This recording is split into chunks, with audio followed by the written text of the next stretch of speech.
아이고, 야, 다방 한번 또 찍어줘야지.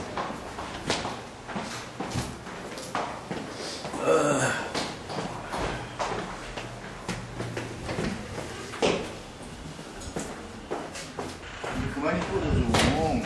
자꾸 이뻐지면 어떡할라 해. 여기 저 전생으로 나가는 방송인데 네. 그만 이뻐지시네. 고맙습니다. 야, 참 이거 몇 년 됐죠, 이 다방이? 여기요? 이 다방 자체가요? 한 30년. 이거 나오는 거 아니죠? 나가는 거예요, 아, 나 되게 전생으로 나가는 방송인데.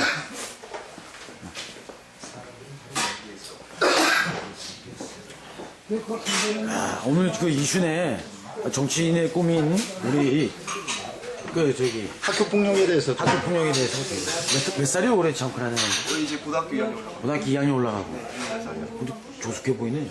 그때 재고 다닌다 그러지 않았어요? 저쪽 고등학교 다니고. 그때 얘기했던 것 같아요. 이런 거 학교 폭력인데 뭐 말이 많은데 네. 어때 좀 뭐 진솔하게 또 정치인의 꿈인 사람. 그러니까 학교 폭력이라는 문제가 아이들의 인성적인 어떤 문제가 저는 이제 학교를 다니고 네, 편하게 얘기하시면 돼. 편하게 얘기해. 그래서 이제 감기에 걸려가지고 형한테 얘기하는 것처럼 아버지 뻘이지만. 저도 이제 제가 학교를 다니고 학교 폭력 현장을 사실 많이 목격을 했고 또한 뭐 제천에서 네, 저희 학교 폭력 현장을. 그러니까 학교 폭력이라는 거는요.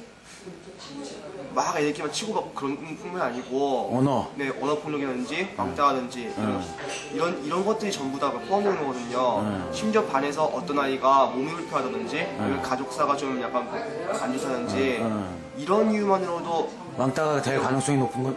네, 왕따가 될 가능성이 높아요. 지금 심지어 이제 친구가 그냥 장난새 던진 말이 어떤 친구는 그걸 잘 받아들이지 못해가지고 그렇지. 이게 가정 형편이 어려운 애들이 말 한마디에 상처 더 받아. 네, 그러니까 어떤 학생이 그러니까 가해자라는 건 다른 가해자가 이제 장난스럽게 하는구나 이런 게 가해자가 이제 장난스럽게 말을 한 건데 친구가 그걸 받아들이는 사람 입장에서는 아 내가 정말 기분이 나빠서 못 받아들일 수도 있거든요. 근데 이 장난을 거는 학생 입장에서는요 이 아이의 반응이 재밌다 보니까 이걸 계속 보게 되고 이게 악순환의 고리로 이어져서 아, 재밌다 보니까. 네, 학교 폭력이 이렇게 이어진 거거든요. 그게 악의 근원이 되는구나. 네, 제가 볼 때는 이제 학교에 있으면서 보니까 학생들이 이제 다른 아이들의 감정을 잘 생각하지 못하거든요. 하도 이제 자기들 이제 공부만 하다 보니까 다른 사람이랑 어떤 어울려가지고 남을 이해하고 이런 건 많이 부족한 것 같아요. 그 저기 뭐 고등학교 정도 되면 그래도 좀 어느 정도 생각이 드는데 중학교 때가 좀 제일 어때 좀? 나도 뭐 중고등학교를 가고 생각해 보면 저는 이제 편하게 얘기하려고 이렇게 좀. 저는 이제 중학교 때는 이제 학교 폭력이 그렇게 다른 학교처럼 심하진 않았거든요. 아 그래? 제가 이제 다녔던 중학교 같은 경우에는 워낙 이제 애들이 착한 애들이 많이 있다 보니까 학교 폭력이 있었긴 했지만 그렇게 심하게 있지도 않았고 그냥 나중에 가면 이제 아이들끼리 그냥 잘 이렇게 어울려가지고 한걸로 하고 있는데 요즘 의외로 고등학교 때 가서 뭐 나이 먹으면 저는 일단 저 같은 경우는 좀 고등학교 때가 좀 더 있어 보이는 것 같다라는 생각도 들고 학교 폭력이 그냥 계속 있는 것 같아요. 제가 볼 때는 이제 학교 폭력 그 제천에 지금 그 또래들 중에 뭐 예를 들어서 뭐 학생 뭐 조폭이라든가 이런 거는 운영 중에 좀 형성이 돼 있나? 그런 건 어때 제천? 그런 건 잘 모르겠어요. 그쪽은 그런 거는 잘 모르겠는데. 모르지. 네. 우리 어른들이 뭘 짚어야 돼? 맥을 그러니까 학생 입장에서 어른들이 이 학교 폭력에 대해서 맥을 짚어야 되는데 어떻게? 그래서 제가 볼 때는 이제 학교 폭력을 막으려면요. 지금 막 정부에서 내세우고 있는 처벌 위주 정책보다는 아이들이 근본적으로 인성적으로 남을 생각할 수 있고 사실은 근본적 대책을 마련해야 하거든요. 제가 봤을 때 이제 학교 폭력은요. 누굴 때리고 싶어서 하는 게 아니고 그냥 장난스럽게 하다 보니까 어차피 이어져가지고 한 경우가 다반사거든요. 제가 볼 때는 어렸을 때부터 남을 이해하고 궁극적으로 내가 던진 말이 상대방이 어떤 반응을 보일지 이런 어떤 인성적인 교육이라든가 어떤 어울림 이런 걸 근본적인 교육을 시켜가지고 아이들이 성장을 했을 때 그 학교 폭력이 발생할 수 있다. 야, 이거 고등학교 2학년에서 이 정도면은 그 요번에 그 강남에서 네, 그 상위권 성적이 상위권인 애가 자살을 했잖아. 네, 그렇습니다. 그거에 대해서는 어떻게 생각해요? 정말 안타까운 사실인 것 같아요. 성적이 상위권에 있잖아. 네, 상위권이고요. 사실 상위권 학생들도 부담감이 되게 심하거든요. 저 같은 경우는 중학교 때 최상위권까지 아니더라도 상위권은 있어본 적이 있는데 불안감이 엄청 심해요. 내가 이제 조금만 잘못하면은 막 아래로 떨어질 수도 있고 심지어 같은 동부생인 친구들끼리인데도 막 공부 때문에 서로 눈치를 봐가면서 그런 경우 경쟁. 네 경쟁 질투도 하고. 네 그러다 보니까 상위권 학생들도 어떤 그런 스트레스가 엄청난 거예요. 게다가 최상위권 학생들 같은 경우에는 전교 1, 2, 3등 한 애들도 맨날 1등을 하다가 어느 순간 3, 4등으로 떨어지면은 집에서만 뭐라 그러고 하니까 아이들 입장에서는 자기가 성적이 많이 떨어졌다는 자괴감에다가 부모님이나 이런 주위의 기대에 대한 스트레스 그리고 어떤 자기 이제 입시에 대한 어떤 중압감 때문에 스트레스를 엄청 받아요.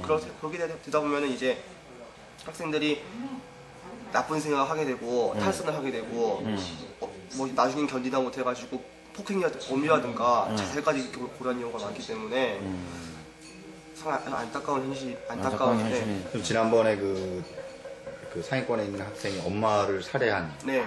그 건도 역시 그런 거겠죠. 예. 그 학생이 공부를 잘하는 편, 최상위권 아니었지만 최상위권, 그래도- 중상위권. 네, 중상위권이었죠. 그 정도면 뭐 성적 나쁘지 않았는데도 엄마가 자꾸 서울대 법대를 가라 하면서 하다 보니까 그 아이도 엄마에게 그 기대를 저버릴 수가 없는 거예요. 아버지도 없는 걸로 알고 있었고 집안 형편이 좋지 않은 걸로 알고 있는데 어머니를 기쁘게 했는 어떤 그런 중압감이 막 하다 보니까 저것도 있다 그래고 또 뭐야? 게임. 폭력 원인이 뭐 게임 때문에 그렇다는데 그건 어떻게 생각해? 사실 그건 있어요. 제가 폭력이 게임, 네 저도 이제 청소년이니까 컴퓨터 게임을 많이 해봤고 했는데 FPS 게임이라고 하죠. 총 같은 총성 그래 좀 폭력성이 있는 남학생들과 상황이. 친해지고 여학생들까지도 게임의 무슨 주인공이 다 폭력이거든요. 뭐 다른 어떤 생물체를 같이 죽인다던가 아니면 이런 식의 게임이 많아다 보니까 그런 게 어렸을 때도 그런 매체에 자꾸 접하게 되다 보니까 아이디어 인성 형성이 네 폭력에 대해서 좀 무감각해지는 무감각해요. 네. 그런 것도 있긴 있겠다. 존경하는 사람은 누가 있어? 제천에서 존경하는 사람. 아니 전국이 제천. 제천에서 제천 뉴스니까. 제천에서 묻고요. 또 제천에서 제일 존경하는 사람. 제일 존경하는 사람이요? 아버지 빼고. 전 존경하는 사람이 이사장님? 네. 그 말이 나올 줄 알았어. 그래 그 얘기 말고 그냥 우리가. 근데 사실 이제 제천은 아직 존경할 만한 인물. 학생이다 보니까 모르겠네. 제천에서의 전생- 존경 대상자는 전국적으로. 찾기 쉽지 않고 책을 읽었다든가 아니면 역사적 인물에서 역사적 인물이요? 역사적 인물은 역사적 인물 중에서 존경하는 사람은 김구 선생님, 조봉환 선생님도 포함돼요. 김구 선생은 왜 존경하게 됐나? 김구 선생님 같은 경우에는 암살당하시잖아. 그러니까 그 이후부터 뭐 이런 다 내용을 아는가 보지. 민족주의자심에 불구하고 당시 이제 독립 노선에서도 어떤 사회주의 노선도 있었고 민족주의 우파 노선도 있었는데 이거 고등학교 2학년이.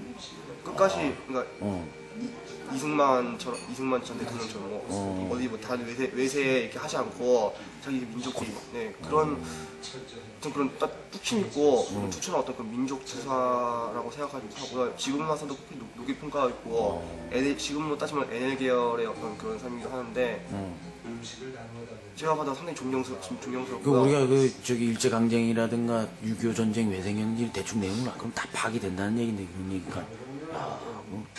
이제 역사 장래 희망.